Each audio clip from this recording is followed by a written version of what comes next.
You're listening to the My Simplified Life podcast, and this is episode number 238. Welcome to the My Simplified Life podcast, a place where you will learn that your past and even your present don't define your future. Regardless of what stage of life you're in, I want you to feel inspired and encouraged to pursue your dreams, simplify your life, and start taking action. I'm your host, Michelle Glogovac, author of How to Get on Podcasts, the podcast matchmaker, and CEO and founder of the MLG Collective. I'm excited to share my stories and life lessons with you while taking you on my own journey. This is My Simplified Life. Hey friends, welcome back to another episode. I'm your host, Michelle Glogovac. Today, you get to meet one of my friends that I have met on all of my Zibby type of events, from the wine retreat in Solvang to the Zibby Book Awards, where we were both winners of a Zibby Award for our books. Sarah Ezrin, she is the author of The Yoga of Parenting. And our conversation is going to, I think, blow your mind and have you look at yoga in a totally different light, because it is and does now for me. When I think of yoga, I think of bending over, downward dog, sun salutation. Those are probably the only ones that I know the names of, child pose, those types of things.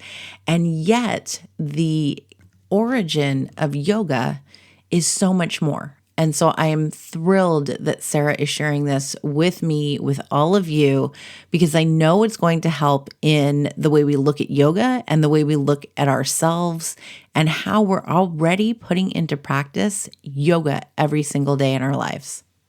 Hello, Sarah. Hi, Michelle. I'm so happy to be here. I'm so happy to get to talk to you and that we both get to do it from home today, not traveling somewhere further away. Although I did have a brain Since that's our fart thing. and thought that I was going to come over to your house in an hour. I live all the way on the other side of the bay. And I was like, I'll just hop over. It'll take 10 minutes. And I forgot that we are actually, I think we're close, but we're actually a little far. Yeah. Anything in the Bay Area is at least an hour away. So yeah, home is good. Can you introduce yourself to everyone before we go down the friendship hole? Yes, I know. We were just in the green room for like 30 minutes and we were like, wait, what material do we have?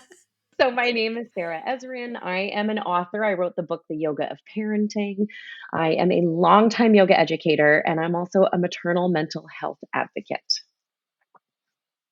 I love the maternal mental health advocate. Yeah. I like that. We need more of you. Yeah. I mean, we all need it. Because motherhood is, it's fucking rough. Yeah. It absolutely is. And we're not doing anybody a service by pretending otherwise, right? So I didn't even know what I was going to say about that for a long time. I didn't know how to put it into succinct words, like what I was doing. I was like, I'm just posting content on social media complaining.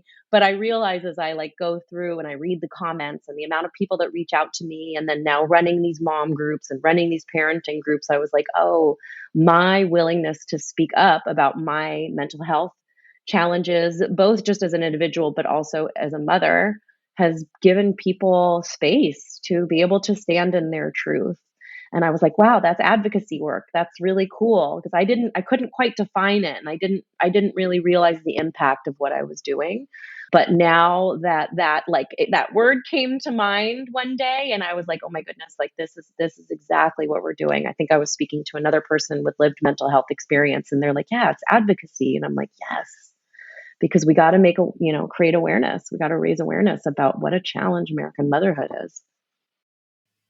As I thought of you today, before we even hopped on, the thing that came to my mind the most, and we've gotten to meet now in person twice, right? And we're in each other's DMs and everything. But I thought to myself, what I love the most about you is your honesty.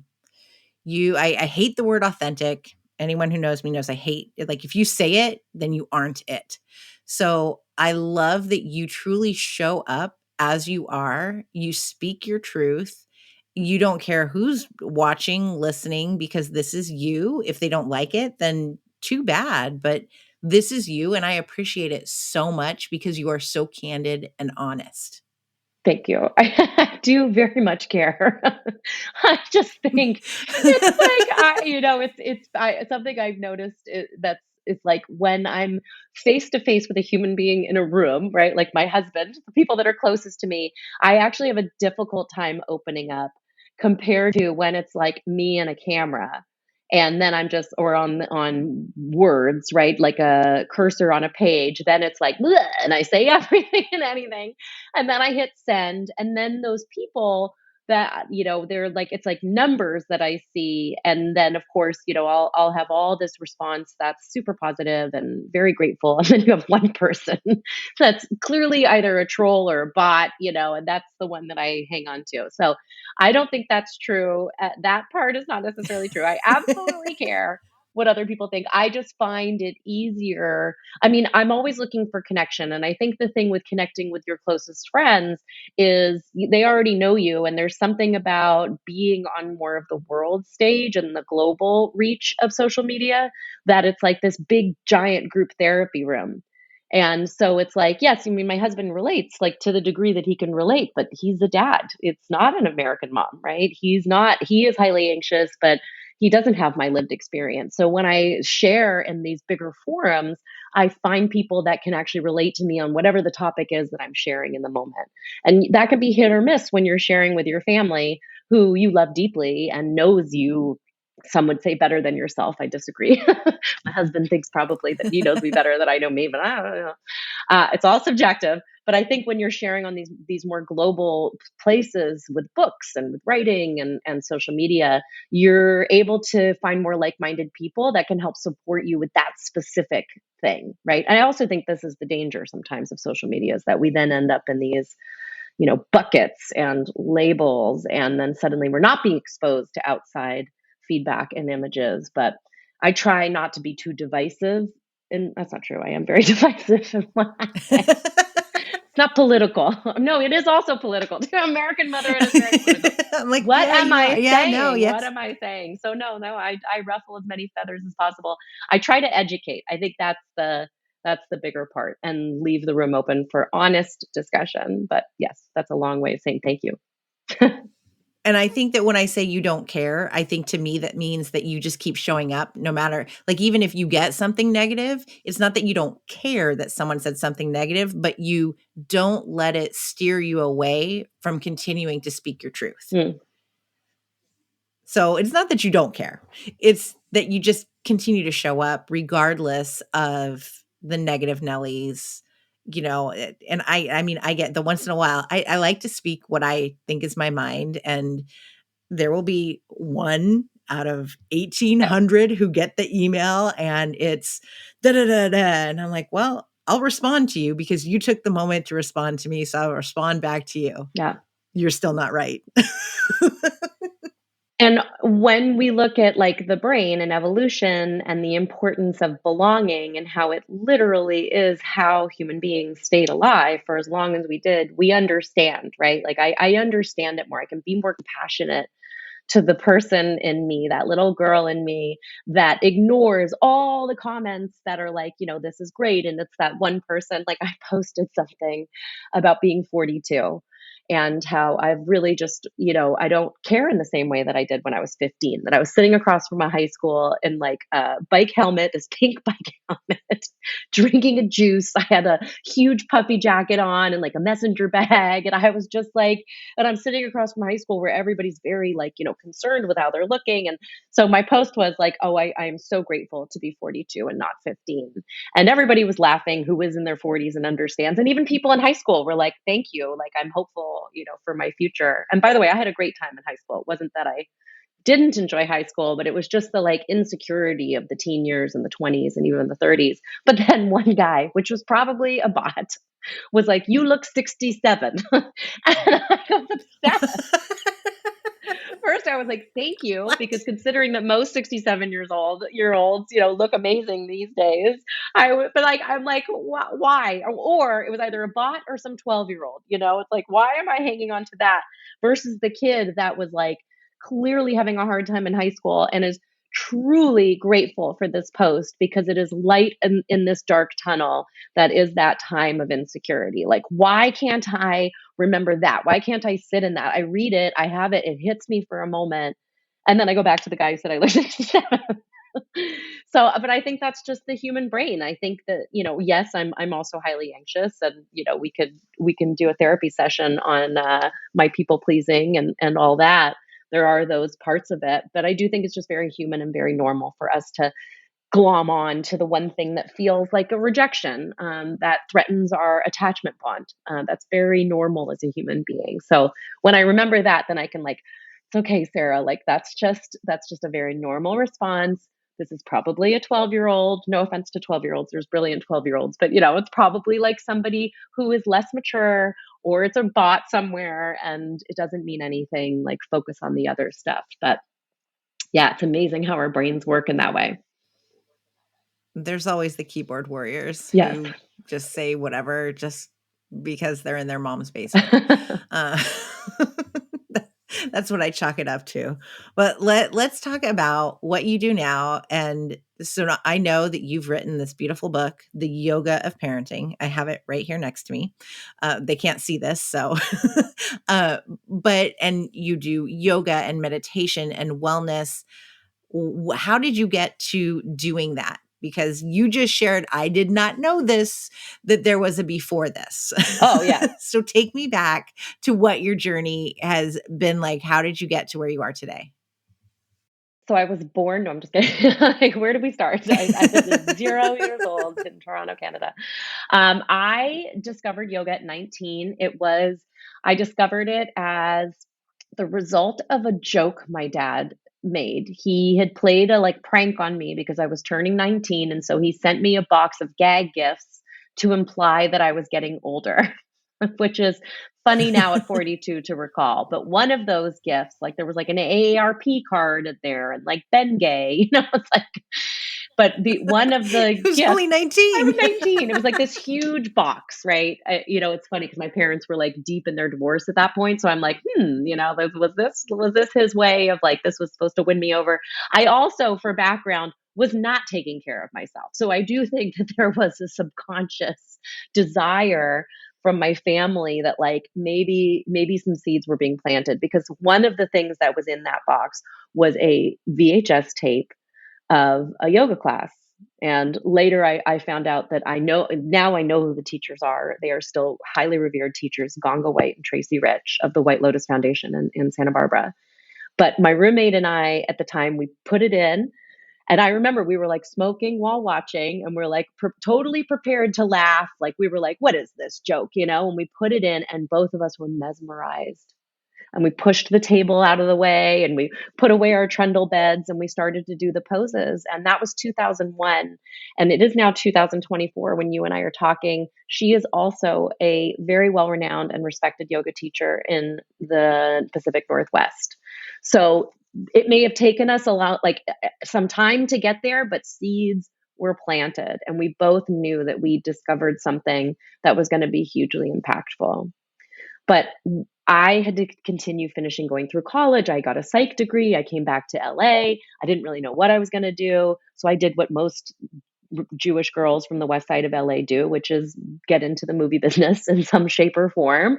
I started interning and then eventually worked in publicity for a couple of years. And then I got into production, and I really thought I wanted to be a producer. I still love creating. I love organizing. I love connecting. I mean, these are all things you probably see these traits. These are still things that I value and love.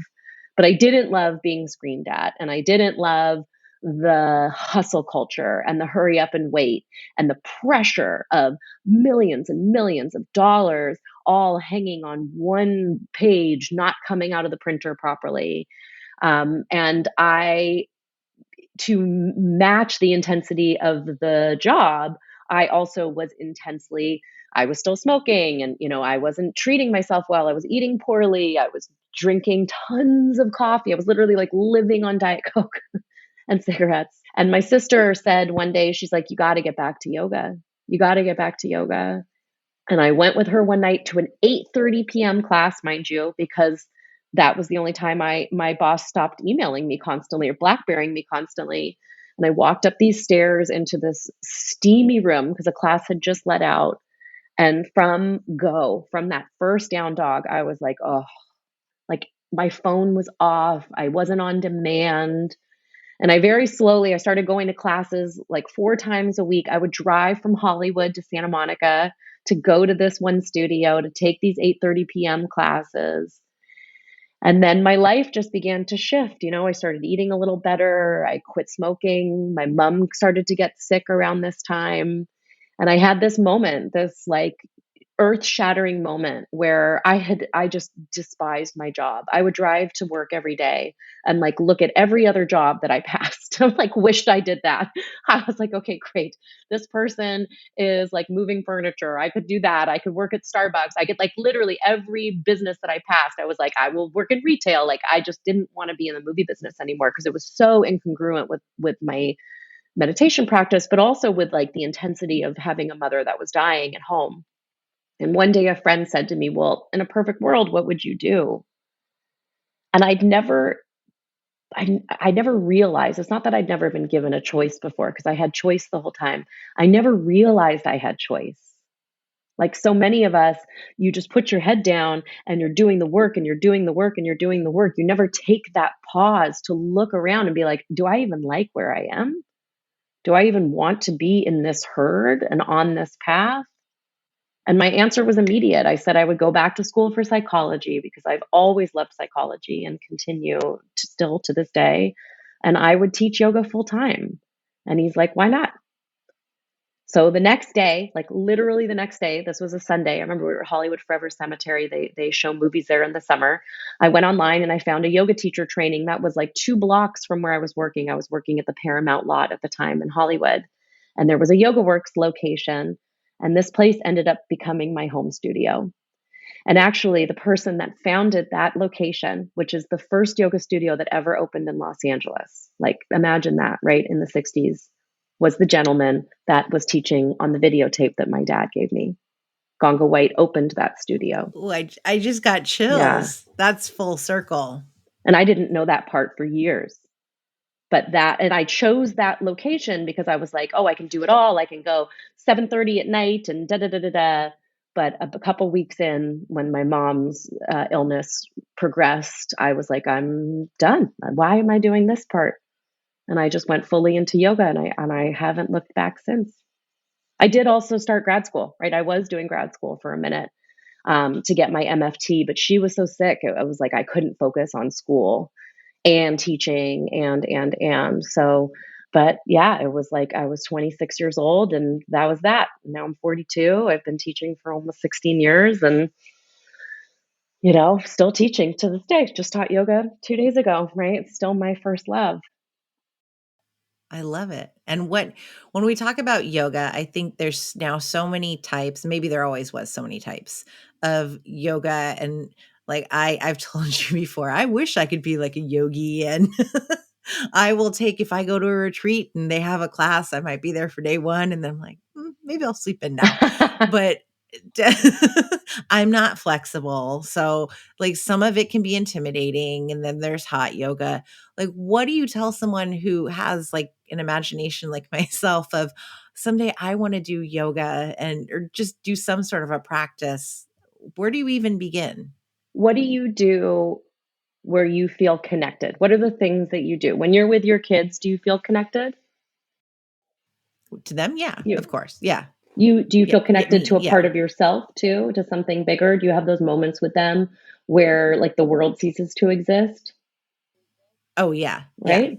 When Yes. you're writing, Yes. do you have a Mm-hmm. moment of connection where the world ceases to Mm-hmm. exist and it's you connected to something bigger? All of that Mm-hmm. is yoga. Giving back, the act of selfless service, is a form of yoga, karma yoga. If I don't know if you're devotional or what your religious preferences are, and you don't have to share, but like I come from the Jewish faith, I was raised in the Jewish faith. Sitting in a group of people and singing in synagogue is doing prayers in synagogue is bhakti yoga. That's a form of devotion where it's coming through song and through devotion to a higher power. Raja yoga is the type of yoga that eventually became meditation and more physical. It was using the body to create that connection. And of course, as we do in the West, we stole that tiny little piece of it and we blew it up into this really huge multi-billion dollar business that became yoga is exercise. But the physical practice is like a fingernail on the bigger body of what yoga is. You are blowing my mind right now. I mean, this is what the You are whole book completely blowing this my is what the mind. whole book is about. And Jnana Yoga is another one. Jnana Yoga. So these are all from the Bhagavad Gita, right? There's a book called the Bhagavad Gita. It's like this seminal text from India. The Bhagavad Gita talks about the four paths. Jnana Yoga is the yoga of knowledge. So like even going back to school, reading the books that you read, all of that's a form of connection to something, right? You're connecting to collective wisdom. All that's a type of yoga. The physical yoga is fun and it's great. And the origins of the physical poses, it is believed, they were designed to help us sit for longer periods of meditation. It became a little bit more contortionistic in the Middle Ages.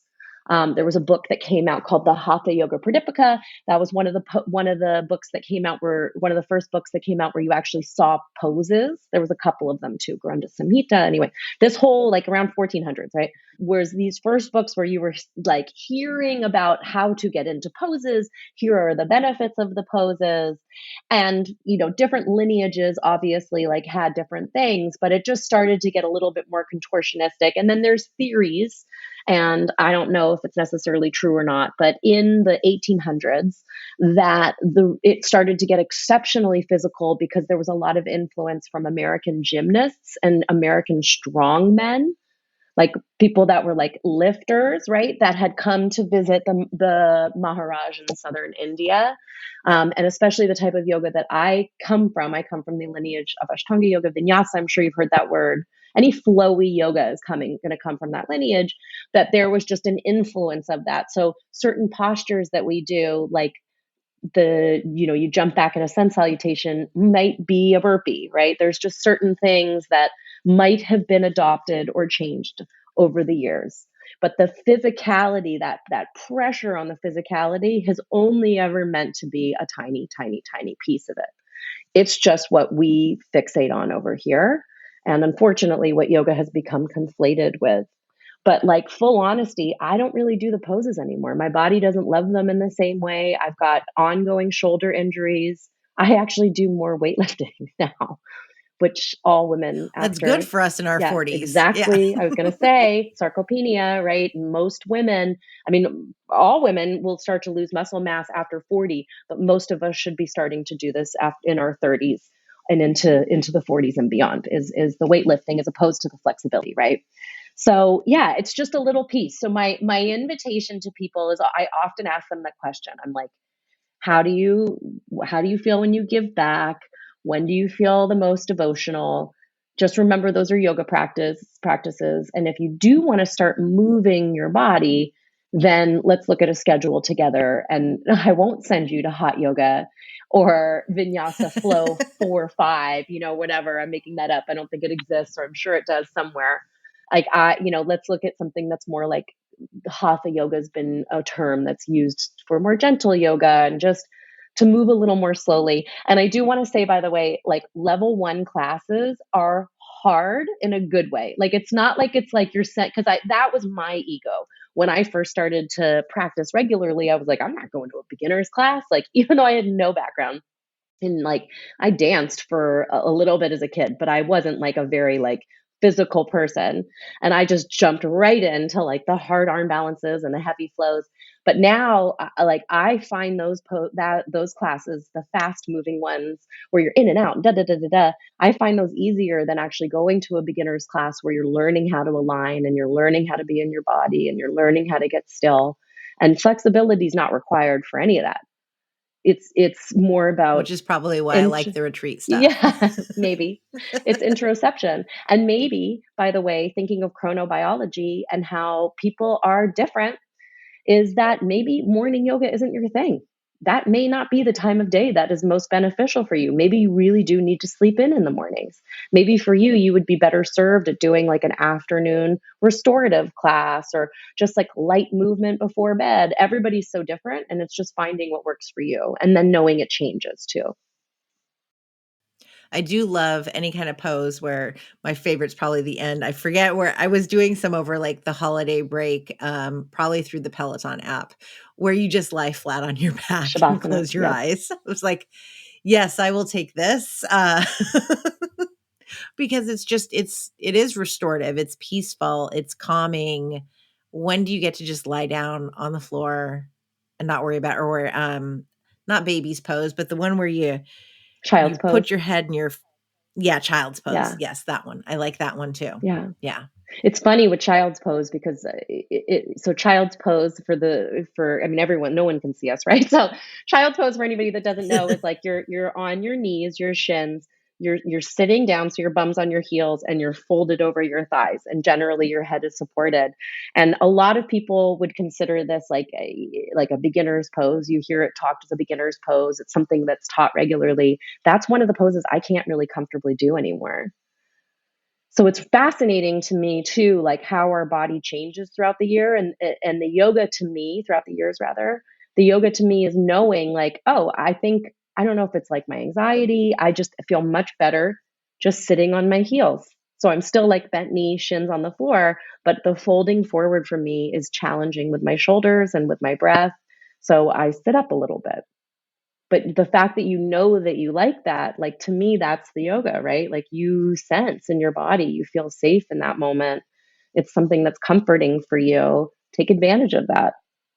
Do you remember the New Yorker? There was a New Yorker cartoon that came out during COVID, and it was like honey, it was a person in shiva in child's pose, and the partner was like standing at the doorway, and they're like, are you going to come out of this pose? You've been in it for like 4 years. And they're like, my teacher told me I could take it anytime I needed to be find peace. It was like deep in the middle of the pandemic, and I loved that. Like take child's pose anytime. You don't need a full class to get there.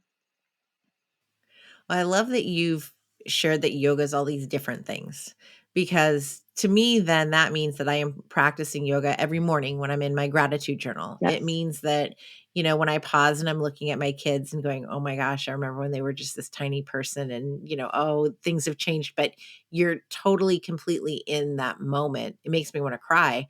Like that is this form of yoga that honestly, I think that most people would not know that most of us are practicing yoga in some way, shape, or form without knowing it, because we all equate it to that physical movement that becomes frustrating Yeah. because we can't do it. Yeah, especially when flexibility and, it's like that white supremacist, like super skinny, blonde diet culture, like the imagery that can come out of certain fitness fads, like when that predominates the truth of yoga, which is that yoga is accessible for anybody with a spine and anybody that's breathing. And it doesn't even necessarily have to be the movement, right? It can simply be sitting, it can be that the quieter moments. It's really this full spectrum of living. The word itself means connection. That's what the word itself means. I mean, there is capital Y yoga philosophy, which is, comes out of it's like I won't bog your listeners down with like all that. There is the capital Y philosophy, right? That then led to all these different forms. But the lowercase y letter of the word yoga, it means connection. It means all these things that have to do with connection. It means an astrological conjunction, a mathematical sum. It's a word used for marriage because the Sanskrit language is cool. It's not like English where it's like one word, one definition. It's one word, many definitions that all have a similar theme. So, what are the themes of these, right? A sum in math, like adding together, an astrological conjunction, meaning the planets aligning, a union of marriage. Like, what are all of those things? Putting a bow and an arrow rather in a bowstring, all those things are about connecting, right? Connecting and maybe even a little expanding. So when you look at it like that, it's like, oh, of course, right? Yoga is so much more than just getting your leg behind your head. How limiting, for all of us. I love that. I'm learning so much. This is amazing. Let's talk about the yoga of parenting and what is in the book and behind the book, and demystify what the book is actually about. So this is so much of what the book is about, is like, if you are a parent, you are doing yoga, right? But parenting is an advanced practice.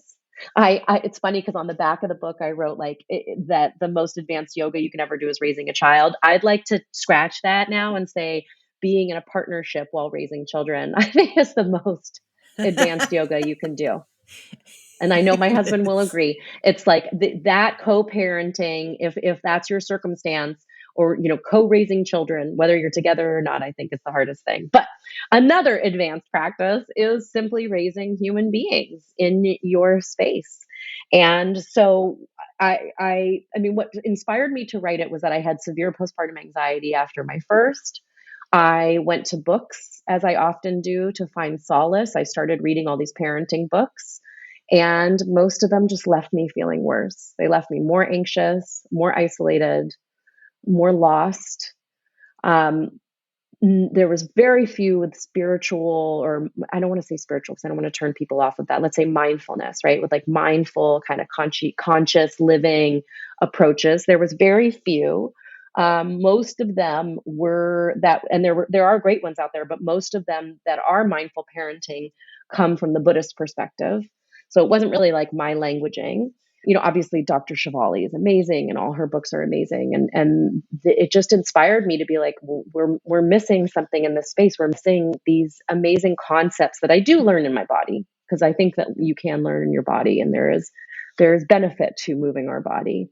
But these concepts that I've learned on the mat, either sitting or moving my body, can actually be applied to parenting, like taking deeper breaths, like learning that you're definitely going to fall over in a balance pose no matter what, and how to accept that and embrace that. How our bodies change every single day, or our mind's quality changes every day, just like our children are changing every day. So we don't attach to those things. We can learn to not attach to them. And all of these different principles, or intensity, a big concept in yoga is learning through intensity, growth through intensity. It's called tapas. That it's through fire that we are purified. This is how we become who we are. And this is parenthood. Parenthood is the ultimate purification process, right? Motherhood is the ultimate challenge. And not to say we shouldn't support mothers. Like, going back to step one, I think mothers need way more support. It will still be challenging even if we had paid family leave and universal preschool. But there is an intensity to motherhood that brings us into ourselves in a way that only that transition could. And that's all stuff that was taught on the mat. That's all stuff I teach on the mat. That's all stuff I've read in all these wisdom texts. So I was super inspired to bring a book together that had all this like common language. And also, I wanted to try and write a book that was really permissive, not to be confused with permissive parenting, but like permissive to the parent. Because even the great books that I read, there was still this element of like, well, you have to do this exactly this way, or your kid will be in therapy for the rest of their life. Like, you must say this script. Like, there was this pressure. And I was like, you know what? Like, your kid is your kid. You are the only expert. Only you know.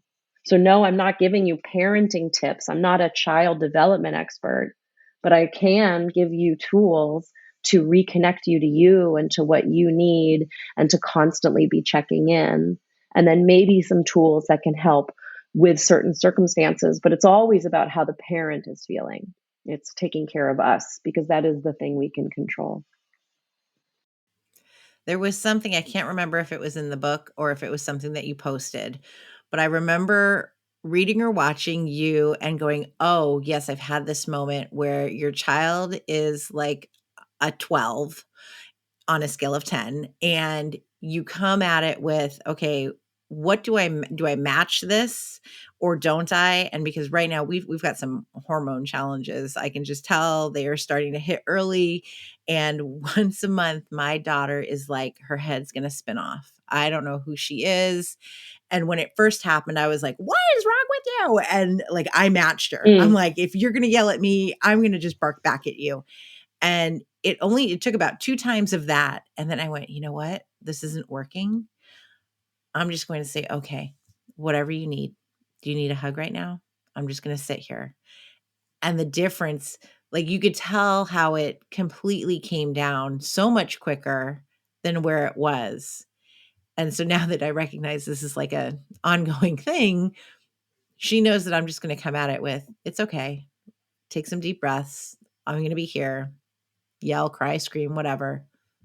I'm just going to be calm. I'm not going to match you. And there was some part that you had an instance with your son as well. And I can't remember what it was, but I felt like we were on that same level of, okay, we can't match it. We Yeah. have to be the ground for them. Yeah, I mean, it's like I have these two teachers. They run the Reconnected. It's this whole beautiful community, and they do a lot of conscious parenting courses. Their names are Emma and Eleanor, and they often will say, "Be the biggest nervous system in the room." Because our children are borrowing our nervous system for years. I think it's not until around 8 or 9 that they start developing their own ability to really regulate their nervous systems. I mean, as we know, the frontal lobe isn't developed till 25, so it's like there's a lot of feeling and emotion, and we do have to be that grounding wire, right, for them. That said, I was like trying to remember the specific incident. I mean, there's so many, right? I was like, what just happened this weekend? That said, I also do believe in boundaries. So, my husband is away right now for work, and my oldest and I were having a great time, and we were like, he was standing on the changing station, his brother's changing station, so he was up to my height, and we were like dancing, and then out of nowhere he like spit in my face. And I yelled at him at first. I was like, that is not okay, which of course got him even more riled up, brought him down immediately. And that was one of those moments where I realized, okay, if I'm like yelling at him or I'm angry, we're both going to cycle into this like upregulated. He's going to go into fight or flight or whatever, or freeze, fawn, who knows with him. Probably fawn, knowing him actually. He goes into like a very kind of shutdown mode. I'm getting all regulated, dysregulated. So I had an opportunity there to not just be like, it's okay, honey, and like be like, you don't spit at mama. I was like firm, I was the biggest nervous system in the room. I was the grounding wire on the floor. And I said to him, you can't spit at mama. That made me really angry. You can't spit at mama. I'm going to take a little space right now. And went into the kitchen, and of course that like upset him. And then he came in and I was like, do you want me to hold you? I'm happy to hold you right now. I love you. You can't spit at mama. So there's a way to do it. It's these days, and the further I get into conscious parenting, there can just sometimes be a misunderstanding that being the grounding force means you are permissive, that you're just letting them rage and do all the things, but we're allowed to have the boundary. It's how we set the boundary. And also I think that continual reminder, like you're a good kid. I love you. This isn't about you. It's just, this is a behavior that I don't particularly agree with right now. So there's a little bit of that, Yeah. as opposed to, right, there's like two sides to that. There's, as opposed to being the wet blanket that lets yourself get walked all over, or creating, I mean, like if we're thinking, I don't know why, wet blanket, grounding wire, and then like a spark or a fire where it's like too intense, right? You've got to find that middle ground. And it really is. It's like feet on the floor, feeling into your truth, being stern, but also, leaving space for the love of it all and the reassurance. Yeah. And then I think also recognizing like why Yeah. did he spit in your face? Yeah. Why is she having a meltdown? I'm like, is this with school? Is there something? Because she's not melting down at me, but something is going on where she's having all of these emotions come out at once. And I'm like, I didn't do anything. I just drove you home from school. So I know it's not me. So figuring out what that is, and you know, it's just these kids, they're poor little kids. They're just developing, and it's so freaking much. And our world is just a hot flipping Yeah. mess. Yeah, I can definitely feel that way. So one of the things that I say about meditation, yoga, or whatever, they are the same thing, but any mindfulness practice. So your gratitude journaling, your quiet time, screen-free connection time with the kids, your writing practices, all these things that we do. My husband is a huge gardener. He loves gardening. He's in our yard all the time, just like, no music, no screens. So whatever those things are that we do, when we work hard to protect those practices, to cultivate those times of connection, what we find is that in many situations, especially when it's relational, we can actually take that aerial view a little bit more clearly, right? If it was a day where I overslept, because I will always choose sleep over any of my practices, but if that means, I mean, and any, like, that's just, that's like health 101. The sleep should always be priority, but it means for me that is when I practice is in the morning. So if I sleep in, yes, okay, great, my body gets rested, but my brain and my heart don't. So I'm always going in at a deficit, right? So it's just like on those days, no, I can't see clearly. I can't see that I'll tell you why he was spitting in my face, because I was like talking to his brother, right? And his dad isn't here, and he was losing my attention, and there was like a sense of that. But I couldn't have seen that clearly if it was a different day. And I love contemplative practices because they give me a little bit more of that aerial view. And that's exactly what you're talking about that you had in the car with your daughter. It was that moment of like not taking it personally, not getting triggered, not getting into the muck of it. You were able to kind of come up above. And who knows, like, I think it would be cool to go back and be like, what did you do that day for you that helped you have that sense of perspective? Because there was something you did throughout the week or throughout the day that enabled that. Because I'm sure there are other days where you do take it personally, right? And we're all human, right? There's going to be times, but it's like, yeah, what are we doing? I think about pre-gaming a lot. What are we doing for ourselves as parents and as people in relationship to take care of us? So when we have these misunderstandings, we have a much broader perspective of what's going on. Oh, I love that. That's beautiful. That's a great point. Yeah. Oh, you are just, See, so you I did love it. You've you. already been doing advanced yoga all the time. Little did you know, you can tell people you're an advanced yoga practitioner. For real. Listen, yeah, I don't know about that, but I love knowing that there are practices already in my routine that I had no idea about. And I'm sure people listening are feeling the same way, going, oh, great. I don't have to be so hard on myself when I think about, oh, I wish I could do yoga. We're doing it, people. So I love this. Can you share where everyone can find you and buy your book? And happy 1 year anniversary on the book, by the Thank way. you. Yes, I don't know when this is going to air, but my anniversary, my book's birthday is coming up on June. Like, what day did it come out? June 6th. And so my book is available anywhere books are sold. And where you can find me, I am probably most active on Instagram, but I just partnered with Microsoft, because Microsoft Teams has traditionally been used for work and for schools, but they're trying to get into the community space more. So they've picked a handful of content creators to work with hand in hand. And we're creating a Let's Get Real Parenting community there. So what that means is it's just like, it's a place to post. It's like any kind of group that you're part of. It's like WhatsApp or a Facebook group or whatever, but it's on Microsoft Teams. It's all about, I know you hate the word authentic, but it is all authentic, honest, in sharing with integrity, and just real people sharing as parents all across the globe, not just American mothers, right? This is also like dads in different continents. Like, this is all of us non-binary parents, single parents, parents, and any place that exists on this planet can all come together in this one place and just be honest about what a SHI, what show parenting can be at times, but also like to be able to be the grounding wire for each other. Because Oh, that's awesome. we can all help each other through those moments. So that's Let's Get Real Parenting. It's on Microsoft Teams, rather. You just join Teams and look up the community. You can look up my name, Sarah Ezrin, or look up Let's Get Real Parenting, and then come join the conversation.